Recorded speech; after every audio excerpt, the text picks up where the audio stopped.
மக்கள் அனைவருக்கும் வணக்கம். என்னுடைய நண்பர் சமீபத்தில் தன்னுடைய குழந்தைகளுக்கு ஏஐ, அதாவது சாட்ஜிபிடியோ இல்லாட்டி ஜெமினியோ இந்த மாதிரி ஏஐ டூல் இருக்கு இல்லையா, இதையெல்லாம் பயன்படுத்தக்கூடாது. எஜுகேஷனல் பர்பஸாவோ இல்லாட்டி வீடியோ எடிட்டிங்கோ எதுக்கும் பயன்படுத்தாது. நீனே உட்காந்து ப்ராப்ளம் சால்விங்க பண்ணு. இந்த ஏஐ முழுமையாக பயன்படுத்துறது இல்லையா, அதை தவிர்க்கிறதுக்கு அவர் எவ்வளோ முடியுமோ முழுமையாக தடை பண்ணிட்டார் வீட்டில் அப்படின்னு சமீபத்தில் சொன்னார். அவருக்கு சில விஷயங்கள் பேசும்போது அவர் என்ன சொன்னார் அப்படின்னா, பேசாமல் இதையே ஒரு சப்ஜெக்டாக தயவுசெய்து சொல்லிடுங்க. நிறைய பேருக்கு இந்த ஏஐ பயன்படுத்துறது இல்லையா, இது ஆபத்தானதா இது ஆரோக்கியமானதா அப்படின்றதுல பெரிய குழப்பமே இருக்குது. அதனால் சொல்லிடுறது அவசியம் அப்படின்றதுக்காகவே இந்த வீடியோ நம்ம போடுறோம். இந்த வீடியோ பொறுத்த வரைக்கும் ஏஐ பொறுத்த வரைக்கும் இமேஜ் ரெடி பண்ணலாம், வீடியோ எடிட்டிங் பண்ணலாம், கம்யூனிகேஷன் பண்ணலாம், வேறு என்ன பண்ணலாம், கூகுளுக்கு பதிலாக அதில் சர்ச் பண்ணலாம், கோடிங் அதிகமாக எழுதுகிறாங்க. இதுதான் அதிகமாக பேசப்படுது, இல்லாட்டி அதிகமாக பயன்பாட்டில் இருக்குது. ஆனால் ஏஐயை முழுமையாக பயன்பாடுகள் கொண்டு வரது அவசியம். அதை தவிர்க்கிறத விட ஒரு பெரிய தவறான செயல் எதுவுமே கிடையாது. எனவே மாணவர்களுக்கு இளைஞர்களுக்கு ஏஐ பயன்பாடு இல்லையா, அதை அதிகப்படுத்துங்க. ஆனால் அதிகப்படுத்தும் போது இந்த மாதிரி சோசியல் மீடியாவில் உட்காந்து கண்டென்ட் போடுறது இல்லையா, அதுக்காக மட்டும் இல்லாமல் எதை நோக்கி கொண்டு போக முடியும் அப்படின்றதுக்கு சின்னதாக ஒரு 2 முக்கியமான விஷயங்கள் சொல்கிறேன். முதலாவது விஷயம், ஏறக்குறைய 1 வருடங்களுக்கு முன்பு மைக்ரோசாஃப்டோடைய சூப்பர் கம்ப்யூட்டரும் ஏஐயும் சேர்ந்து ஒரு ரிசர்ச் ஒன்று முடிச்சிருந்தாங்க.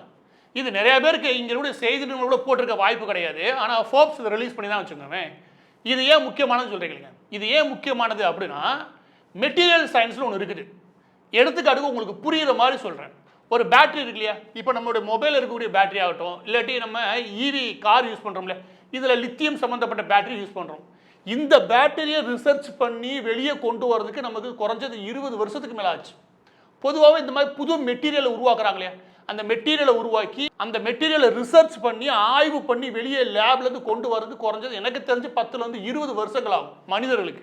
இதனால சுற்றி ஏகப்பட்ட மெட்டீரியல்ஸ் இருக்குது. அலுமினியமே 1008 வகையில் பிரிச்சிட்டான்னு வச்சுக்கோங்க. இதெல்லாம் ஆய்வுக்கு உட்படுத்தப்பட்டு அந்த ஆய்வின் முடிவில் வெளியே வந்தது.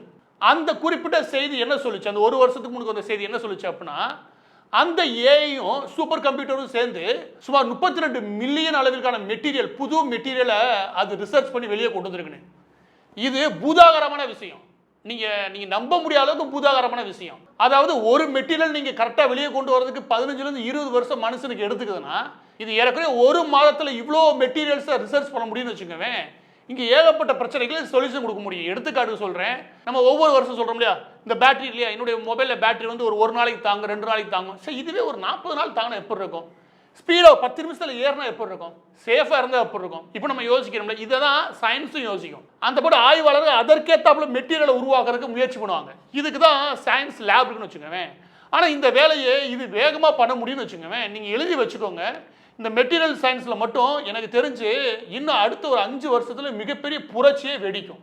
அது போன வருஷம் வந்துச்சு வச்சுக்கோங்க செய்தி. ஆனால் மிகப்பெரிய யாருக்கும் தெரியாது. இதை ஏன் நான் சொல்கிறேன் அப்படின்னா, ஆர்டிஃபிஷியல் இன்டெலிஜென்ஸை பொறுத்த வரைக்கும் ப்ராப்ளம் சால்விங் மட்டும் கிடையாது, இந்த ரிசர்ச் ஏரியாவில் இருக்கு இல்லையா, இது தீவிரமாக இருக்குது.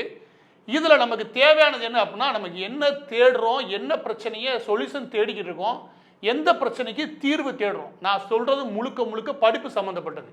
இதில் ஏதாவது ஒரு ஆய்வு சம்மந்தப்பட்ட விஷயத்தில் உங்கள் குழந்தைக்கு ஒரு ஆர்வம் இருக்கும் பட்சத்தில்னா, இன்னைக்கு நிலைமைக்கு ஆர்டிஃபிஷியல் இன்டெலிஜென்ஸை விட ஒரு மிகப்பெரிய லெவலில் அவனுக்கு நண்பனாக நிற்க போகிறது எதுவுமே கிடையாது. இன்னும் சொல்லப்போனால் இருக்கக்கூடிய 600க்கும் மேற்பட்ட இன்ஜினியரிங் காலேஜை விட சிறந்தது ஒரு டூல் உங்கள் கையில் இருக்கிறது.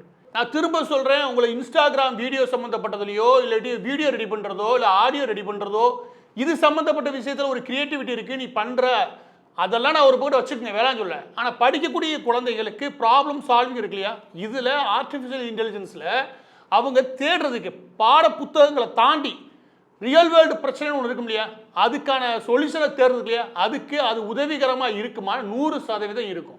அதற்கான ஆய்வை நோக்கி நகர்த்தும். இது இங்கே ஏறக்குறைய 30% மேலே யூத், அதாவது இளைஞர்களை வச்சிருக்கக்கூடிய இந்தியாவுக்கு மிக மிக அவசியம். எனவே ஆர்டிஃபிஷியல் இன்டெலிஜென்ஸை தவிர்க்கின்ற முடிவு இருக்கு இல்லையா, என்ன கேட்டீங்கன்னா அது ஆபத்தானது. இன்னும் சொல்ல போனால் அது அவசியம் இல்லாது. அடுத்த மிக முக்கியமான விஷயத்துக்கு சொல்றதுக்கு முன்னாடி நீங்கள் புரிஞ்சுக்க வேண்டியது என்ன அப்படின்னா, அது மெடிக்கல் எக்ஸாம், யூரோப் ஆகட்டும் இல்லாட்டி அமெரிக்கா ஆகட்டும், இதோடைய மெடிக்கல் எக்ஸாம் இருக்கு இல்லையா, இது எல்லாத்தையுமே ஃபுல்லாக கிளியர் பண்ணியிருக்கு. அதுக்கடுத்து லா இருக்கு இல்லையா, அதாவது சட்டப்படிப்பு, இதில் A+ கிரேட் வாங்குது. ப்ரொஃபஷனலாக கூட எல்லா விதமான எக்ஸாமையும் அது 100% அடிச்சு நொறுக்கிருக்குன்னு வச்சுக்கோங்க, எல்லா எக்ஸாமையும். இதையே நான் சொல்கிறேன் அப்படின்னா, PhD லெவலில் இருக்கக்கூடிய எல்லா ரிசர்ச் எக்ஸாமுக்கு கூட அது தெளிவாக A+ கிரேட் வாங்குற அளவுக்கு அதனால பதில் சொல்ல முடியுதுன்னா அது மிக புத்திசாலித்தனமாக கையில் இருக்குது. அந்த புத்திசாலித்தனத்தை பயன்படுத்திக்க வேண்டிய அவசியம் நமக்கு இருக்கு. இதுல அப்படி இரண்டாவது விஷயத்தை சொல்றேன். என் நண்பருக்கு இது சொல்லும் போது அவருக்கு மிகவும் பிடிச்சு போனது. ஏன் அப்படின்னா அவங்களுடைய ஒரு குழந்தை வந்து டாக்டர் படிக்கிறாங்க. அவங்களையும் சேர்த்து அவர் தவிர்க்க முயற்சி பண்றாரு. அதுவும் பெரிய தப்பு. ஏன் அப்படின்னா கோவிட் டயத்துல நமக்கு ஒரு பிரச்சனை ஒன்று இருந்தது. அது என்ன அப்படின்னா அந்த வைரஸை பொறுத்த வரைக்கும் அதனுடைய புரோட்டீன் ஸ்ட்ரக்சர் இருக்கு இல்லையா, எடுத்துக்காட்டு சொல்லி அது எப்படியான ஸ்ட்ரக்சர்ல எங்க வீக்கா இருக்குது அதை பொறுத்து நமக்கு வேக்சின் கண்டுபிடிக்க முடியும்னு வச்சுக்கோங்க. அந்த புரோட்டீன் ஸ்ட்ரக்சரை அண்டர்ஸ்டாண்ட் பண்றதுக்கு ஏறக்குறைய ஒரு 8-9 மாதங்கள் ஆச்சு. அப்போயும் அவங்களால தெளிவான அண்டர்ஸ்டாண்டிங் வர முடியல, தெளிவான புரிதலுக்கு வரவே முடியல. ஆனா ஆர்டிஃபிஷியல் இன்டெலிஜென்ஸ் செஞ்சிருக்கக்கூடிய மிகப்பெரிய புரட்சி என்னன்னா இந்த புரோட்டீனை கரெக்டா ரிசர்ச் பண்ணி அனலைஸ் பண்றதுதான். இது ரொம்ப காம்ப்ளெக்ஸ், ரொம்ப தீவிரமா டிஃபிகல்ட்டா ரொம்ப குழப்பமா இருக்கக்கூடிய புரோட்டீனை கூட தெளிவா அனலைஸ் பண்ணி ரிசல்ட் கொடுக்குது. இது எது பெரிய லெவல் நமக்கு பிரச்சனைகளுக்கு தீர்வை நோக்கி நகர்த்தோம் அப்படின்னா கேன்சர்ல ஆரம்பிச்சு அல்சைமர்ல தொட்டு இன்ஃபெக்ஷன்ஸ், எல்லா விதமான இன்ஃபெக்ஷன் ஆகட்டும், இது எல்லாத்துக்குமே நீங்க சரியான மருந்துன்னு ஒன்று கண்டுபிடிக்கணும், சரியான தீர்வுன்னு ஒன்று கண்டுபிடிக்கணும் அப்படின்னு வச்சுக்கோங்க. அதுக்கு இன்றைய தேதியில ஏஐ தான் மிகச்சிறந்த டூலா இருக்குன்னு வச்சுக்கோங்க. இதுக்கும் நான் உங்களுக்கு சொல்றேன் கேளுங்க. இந்த மாதிரி புரோட்டீன் ரிசர்ச் பண்ணி வெளியே கொண்டு வரல, இதுக்கெல்லாம் பெரிய பெரிய லெபார்டரி வச்சு நீங்கள் ட்ரெடிஷ்னல் லெபார்ட்டரியில் பார்த்தீங்கன்னு வச்சுக்கோங்க, அவ்வளோ ஜெனட்டிக்கல் இன்ஜினியரிங் ஆரம்பிச்சு ஏகப்பட்ட பேர் உட்காந்து ரிசர்ச் பண்ணுற ஏரியா. இதில் இன்னைக்கு அந்த ப்ராப்ளமை அதனால் ஒரு 3-4 வாரங்களில் எனக்கு 5-6 வருடங்கள் எடுத்து பிரச்சனைகளுக்கு ஓரளவுக்கு தீர்வை நோக்கி நகரக்கூடிய இந்த ஏரியாவில் வெறும் 3-4 வாரங்கள் அதனால் பிரச்சனையை சொல்யூஷன் நோக்கி நகர்த்த முடியுதுன்னா இப்போ என்ன ஆகும் அப்படின்னா மருந்து உலகம்னு ஒன்று இருக்கு இல்லையா, அதாவது மருத்துவ உலகத்தை பொறுத்த வரைக்கும் இந்த ட்ரக்ஸ் இருக்கு இல்லையா, அதாவது அதிகப்படியான மருந்துகள் எக்ஸாக்டா யார் யாருக்கு என்னன்ற விஷயத்தை தெளிவாக பிரிச்சிட முடியும். இது இன்னொரு பெரிய புரட்சி. எனக்கு நம்பர் 1 இதுதான். எனவே ஆர்டிஃபிஷியல் இன்டெலிஜென்ஸை பொறுத்த வரைக்கும் நீங்கள் பார்க்குற பார்வைன்றது ஒரு ஏஐ உருவாக்குறது, இல்லாட்டி ஃபேக் வீடியோ ரெடி பண்ணுறது, ஏதாவது நடிகளை வச்சு ஒரு ஃபேக்காக ஒரு வீடியோ ரெடி பண்ணி அதை பரப்புறது, இந்த மாதிரி விஷயங்களை மட்டுமே நீங்கள் பார்க்குறீங்க. இல்லைன்னா ஏதாவது கிரியேட்டிவிட்டின்ற பேரில் ஏதோ ஒரு போஸ்ட் போட்டுருக்கான்னு வச்சுக்கோங்க. இந்த அளவில் மட்டும்தான் ஆர்டிஃபிஷியலை நீங்கள் பயன்படுத்திக்கிட்டீங்கன்னா அது தடை செய்யப்பட வேண்டியது. எனக்கு என்ன, அது அவசியம் இல்லாத வேலை. ஆனால் படிக்கிற குழந்தைகளை பொறுத்த வரைக்கும் ப்ராப்ளம் சால்விங்னு ஒன்று இருக்குது. அதாவது இங்கே ஒரு மேத்தமெட்டிக்ஸ், அதாவது நீங்கள் ஒரு கணிதம் படிக்கிறீங்க அப்படின்னா அது எல்லாமே அப்ளைடு மேத்தமெட்டிக்ஸ் தான் படிக்கிறீங்க. அதை வச்சு ஏதோ ஒரு பிரச்சனையை சொல்யூஷன் கொடுக்க விரும்புகிறீங்க, அது தெரிஞ்சுக்கணும் அந்த குழந்தைக்கு. அதோட சேர்த்து இந்த ஏஐ இணைஞ்சிச்சுன்னு வச்சுக்கோங்க, என்ன மாதிரியான பிரச்சனையெல்லாம் அது புதுசாக சால்வ் பண்ண முடியுன்ற விஷயம் இருக்கு இல்லையா, அதுவே ஒரு புதுவிதமான தாட் ப்ராசஸ் உருவாக்கும். நிச்சயமாக சொல்கிறேன், குழந்தைகளுக்கு இந்த ஏஐயோட பழக்கிறது இருக்கு இல்லையா, இது இன்னும் கொஞ்சம் அதிகப்படியான சிந்தனை வளத்தை உருவாக்கும். தன்னால் இங்கே ஏகப்பட்ட பிரச்சனைகளுக்கு தீர்வு கொடுக்க முடியும் நம்பும். இது சோசியல் ஆகட்டும், எக்கனாமிக்கல் ஆகட்டும், இன்ஜினியரிங் ஆகட்டும், எல்லா விதத்துலையும் சொல்கிறேன். எனவே ஆர்டிஃபிஷியல் இன்டெலிஜென்ஸை தவிர்க்கிற பழக்கம் இருக்கு இல்லையா, அதை தவிர்த்துருங்க. பதிவோட இறுதியாக கடந்த ஒரு வாரத்துக்குள்ளாக சுமார் ஸ்டாக் மார்க்கெட்டில் சுமார் 20% அளவிற்கு ஐடி செக்டருடைய அந்த ஷேர் எல்லாம் தலைகீழாக விழுகுது. இன்ஃபோசிஸ்லாம் இது தன்னுடைய வாழ்நாளே பார்த்துருக்காது, 20% அளவுக்கு விழுகுதுன்னு வச்சுக்கோங்க. விப்ரோவில் ஆரம்பித்து எல்லா சாஃப்ட்வேர் கம்பெனியும் விழுகுது.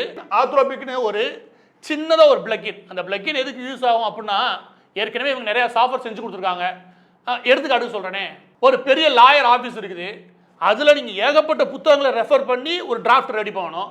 அதுக்கு ஒரு சின்ன டூல் ரெடி பண்ணி வச்சுதான் வச்சுக்கோங்க, தேடுறதுக்கு ஈஸியாக. அதுக்கு ஒரு சாஃப்ட்வேர் சர்வீஸ் கொடுத்துருப்பான்னு வச்சுக்கோங்க, சாஃப்ட்வேர் அஸ் சர்வீஸா ஏதோ ஒரு சர்வீஸ் கொடுத்துருந்தாங்க யூரோப் முழுவதும் அமெரிக்கா முழுவதும்.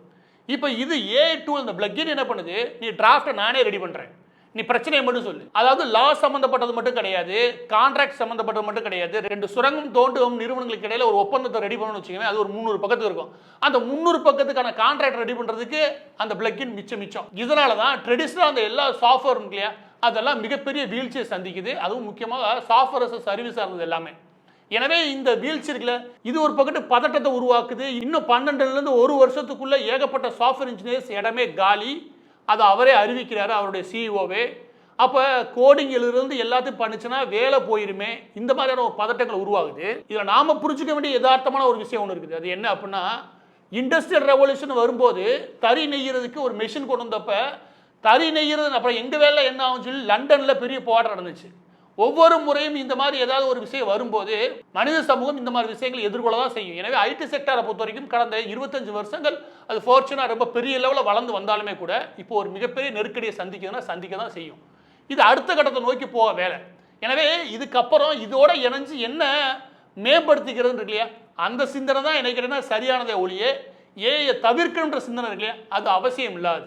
இதோட சேர்த்து கடைசியா ரோபோட் உள்ள உழைஞ்சு வச்சுக்கோங்க, எது ஆர்டிபிஷியல் இன்டெலிஜென்ஸ் சேர்ந்து ரோபோட் உள்ள உழைஞ்சு வச்சுக்கோங்க, நிச்சயம் 5ல இருந்து 10 வருஷத்துக்குள்ள எல்லா இடங்கள்லையுமே ரோபோவை நம்மளால பார்க்க முடியும், ஆர்டிபிஷியல் இன்டெலிஜென்ஸோட சேர்த்து. எனவே நீங்க பார்க்கறது, கேட்கறது, யோசிக்கிறது, இந்த மூன்றுமே ஏஐயோட சேர்ந்து இருக்கிறது நல்லது. ஏன்னா அது மூணுலையுமே நீக்கமற ஏஐ கண்டிப்பா இருக்கும். எனவே குழந்தைகளுக்கு யூடியூப்ல உட்காந்து ஷார்ட்ஸ் பார்க்கறது, இன்ஸ்டாகிராம்ல இருக்கிறது இல்லையா, இதை விட ஏஐ பழக்கிறது நல்லது. ஆனால் எந்த மாதிரி பழக்கிறோம்ன்றதான் முக்கியம்.